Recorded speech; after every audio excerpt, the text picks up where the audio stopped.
उत्तराखंड का पानी, उत्तराखंड की जवानी कोई भी उत्तराखंड के काम नहीं आ रही है। आप जो है दिल्ली से लोगों को लगाती है अपने स्टाफ में, वो आपके पर्सनल है, तो फिर कोटद्वार की जनता क्या आपकी पर्सनल नहीं है?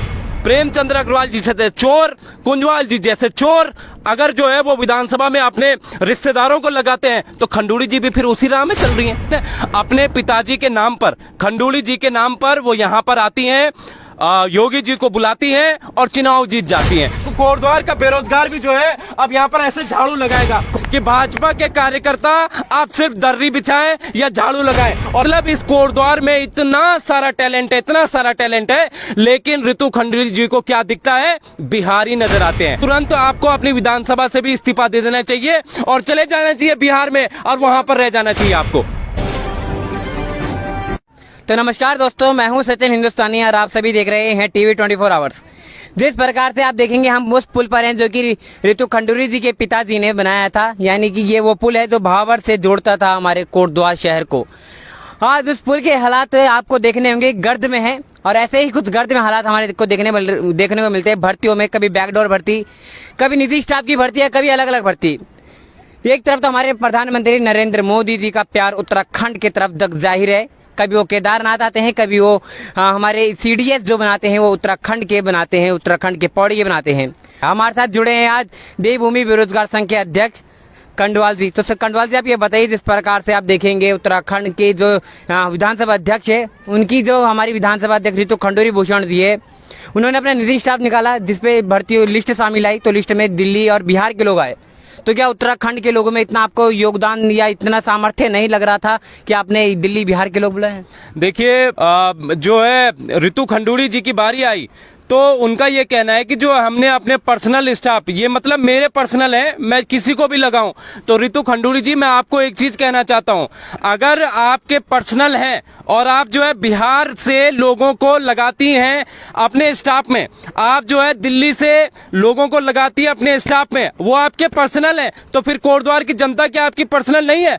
आप कोटद्वार की जनता से, आप कोटद्वार से फिर चुनाव नहीं लड़ते, आप बिहार चले जाते। मतलब आप सीधा कह रहे हैं कि बिहार से चुनाव लड़ना चाहिए था उन्हें? बिल्कुल बिहार। आप अगर आप ये बोल रही हैं कि ये मेरे ये जो आप देख रहे हैं, ये अगर आपका कह रही हैं कि मेरे पर्सनल स्टाफ है और इनकी नियुक्ति जो है, ये आप देखिए यहाँ पर साफ तौर पर लिखा है कि पश्चिमी दिल्ली के रहने वाले, इनका नाम जो है अशोक है, ठीक है, और इनकी जो सैलरी होगी वो पूरे 1 लाख रुपए की होगी।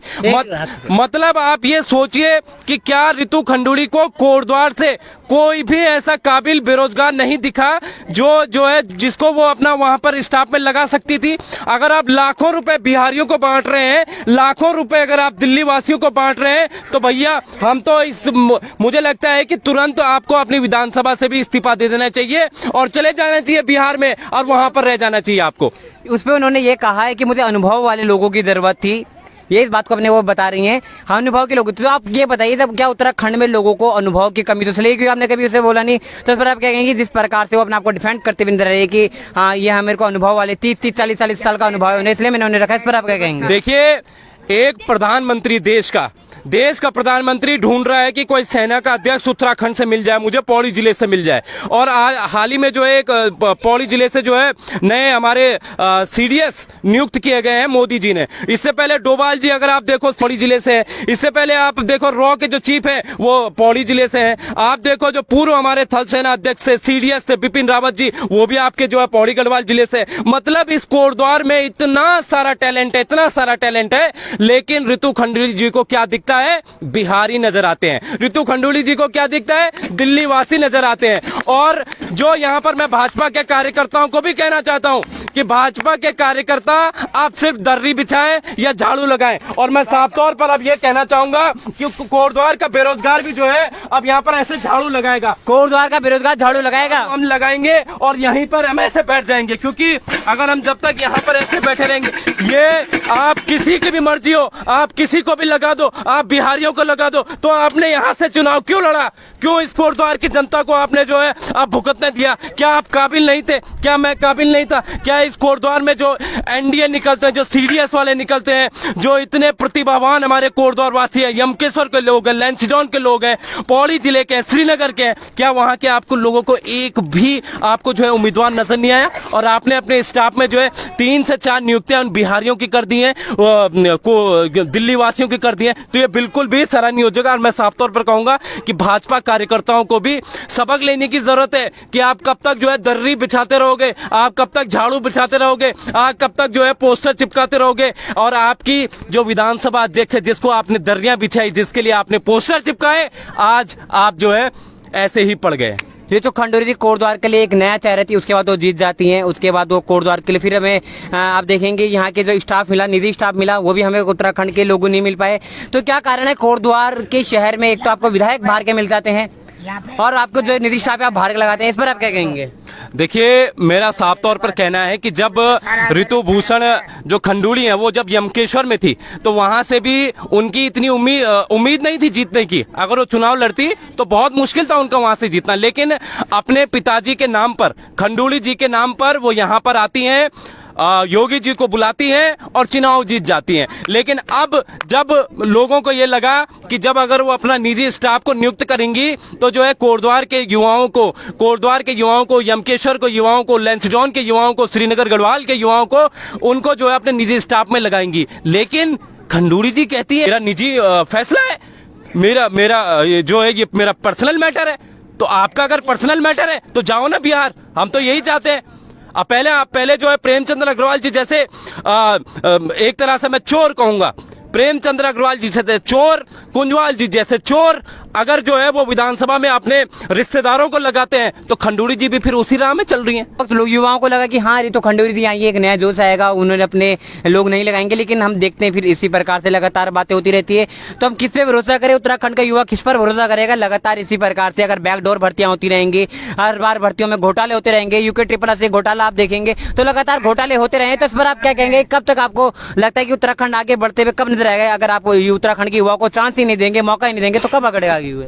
देखिए, मेरा तो साफ तौर पर कहना है कि हम लगातार इन भर्तियों को लेकर पिछले 5 साल से संघर्ष कर रहे हैं। और आज जब ये चीजें होनी थी कि एक आप जो है भ्रष्टाचार मुक्त उत्तराखंड बनाते, भर्तियों में भ्रष्टाचार को मुक्त करते, लेकिन इन कोटद्वार के जरा मैं कहूंगा इन कोटद्वार के जरा भोले भाले लोगों को देखिए, ये अभी पढ़ रहे हैं, ये अपने अभी जो है ये पढ़ाई कर रहे हैं और कल इनका जो भविष्य होगा, मैं कहूंगा कि कल जब इन लोगों का भविष्य होगा, ये जो है अपने डिग्री लेकर जब एग्जाम में बैठेंगे आज से कुछ सालों बाद, तब भी इनके सामने यही नौबत आने वाली है। लेकिन हम ये नहीं होने देंगे, खासकर हमारे कोटद्वार में, हमारे कोटद्वार शहर में ये बिल्कुल भी हम नहीं होने देंगे। और रितु खंडूड़ी जी या तो माफी मांगे और तत्काल अपना जो निजी स्टाफ है इसको जो है बर्खास्त करे और कोटद्वार की जनता के जो युवा हैं, जो टैलेंटेड हैं कोटद्वार की जनता के लोग, उनको जो है यहाँ पर नियुक्ति दिलाएं। आगे तब बढ़ेगा जब उत्तराखंड का जो यूथ होगा वो आगे आएगा, क्योंकि अब जो है असल मुद्दा है सड़कों पर उतरने का। जब तक हम युवा शक्ति एक साथ एकजुट होकर नहीं लड़ेंगे तब तक इस उत्तराखंड का कुछ नहीं होगा, वरना नेता आएगा और नेता खा के चला जाएगा। और ऐसी ये जो आप देख रहे हैं, ये फाइल आप देख रहे हैं, ऐसी फाइलों को जो है हम बेरोजगार जो है झाड़ू मारते मारते जो है परेशान हो जाएंगे। एक दिन हमारी जिंदगी भी ऐसी बीत जाएगी, फिर एक नई पीढ़ी आएगी, वो भी ऐसी झाड़ू पहन के जो है वो भी ऐसी झाड़ू लगाती जाएगी और ये नेता जो है हमेशा ऐसे खाते जाएंगे। मेरा तो ये कहना है, इसलिए एकजुट हो जाओ युवाओं, जितने भी आप लोग एकजुट हो जाइए और ये जो सफेद पोश है इनके खिलाफ हमें आगे भी लड़ना होगा। तो देखो दोस्तों, आज हमारे साथ जुड़े थे राम कंडवाल थे। तो सबसे पहले सर आपका जुड़ने के लिए तो बहुत बहुत धन्यवाद। शुक्रिया, बहुत बहुत शुक्रिया। तो जिस प्रकार से अभी साथ हमारे साथ राम कंडवाल जी जुड़े थे, उन्होंने बताया कि कितना दिक्कतों वाला है, उत्तराखंड नीचे जाता हुआ नजर आ रहा है और लगातार यूके ट्रिपल एस घोटाला, बैकडोर भर्तियां और पुल का नीचे गिरना। तो कहाँ तक आपको अब देखते हैं कि रितु खंडूरी भूषण जो विधानसभा अध्यक्ष है, उनके यहाँ भी जो निजी स्टाफ है वो बाहर के लोग रखे जाते हैं, उत्तराखंड के लोगों को नहीं रखा गया है। एक तरफ हमारे नरेंद्र मोदी जी उत्तराखंड के लोगों को प्रेम करते हैं, वहीं हमारी रितु खंडूरी भूषण जी का उत्तराखंड के प्रति प्रेम नजर क्यों नहीं आ रहा है? देखिए, रितु खंडूड़ी भूषण से मुझे ऐसी उम्मीद नहीं थी। उनके पिताजी उत्तराखंड के 2 बार मुख्यमंत्री रहे हैं, सेंटर में कैबिनेट मिनिस्टर रहे हैं, भूतल एवं सड़क परिवहन मंत्री रहे हैं। भ्रष्टाचार मुक्त उनका शासनकाल रहा, उन्हीं की देन है ये कोटद्वार पुल। लेकिन मुझे उम्मीद नहीं थी कि उस तरह से अपने निजी स्टाफ के बहाने बाहरी लोगों को विधानसभा में नियुक्तियां देंगे। भाई लोगों को विधानसभा में नियुक्ति देंगी। आप देखेंगे 1-1 लाख रुपए तनख्वाह, 60 हजार रुपए तनख्वाह, ये अगर एक उत्तराखंड के बेरोजगार युवा को मिलता तो कितना उसके लिए फायदेमंद हो सकता था। देखिए, उत्तराखंड का युवा तो बेरोजगार है, वो तो पलायन कर रहा है। उत्तराखंड का पानी, उत्तराखंड की जवानी कोई भी उत्तराखंड के काम नहीं आ रही है। उत्तराखंड का पानी और उत्तराखंड की जवानी युवाओं की कोई काम नहीं आ रही है उत्तराखंड के। कारण क्या है? होने वाली बैकडोर भर्तियां। कारण क्या है? स्टाफ में, निजी स्टाफ में बाहर के आने वाले लोग। तो यही है टीवी 24 आवर्स की पहल कि हम आपको सारी सच्ची खबरें दिखाएंगे।